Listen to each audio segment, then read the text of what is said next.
এটা কিন্তু মনে হচ্ছে যে একটা রাতের দৃশ্য। দেখেন চারিদিকে ঘুটঘুটে অন্ধকার, শুধু অন্ধকার, শুধু সামনের রাস্তাটুকু দেখা যাচ্ছে আর চারিদিকেই কিন্তু শুধু অন্ধকার। এটা রাত মনে হলো, আসলে কিন্তু এটা রাত নয়।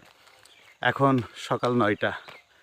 কুয়াশায় চারিদিকে আচ্ছন্ন হয়েছে, কুয়াশায় অন্ধকারাচ্ছন্ন। এটি চুয়াডাঙ্গা জেলার একটি গ্রাম। তো অবিশ্বাস্য, কিন্তু এই কুয়াশার মধ্যে, শীতের মধ্যে সকালে মর্নিং ওয়াকে বেরিয়েছি। অসম্ভব এক ধরনের ফিলিংস, মজা, শীতকে উপভোগ করা। আপনারাও যদি এই ধরনের শীত উপভোগ করতে চান, চলে আসুন গ্রামে। শীতের এই 2-1টি দিন গ্রামে কাটান, অনেক অনেক অনেক ভালো লাগবে, অনেক মজা পাবেন। অনেক শীত।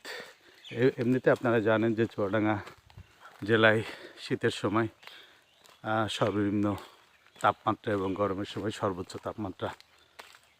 তো আপনাদের চুয়াডাঙ্গায় যদি কোনো আত্মীয় স্বজন থাকে বা এমনি বেড়াতে আসতে পারেন। সবাইকে ধন্যবাদ।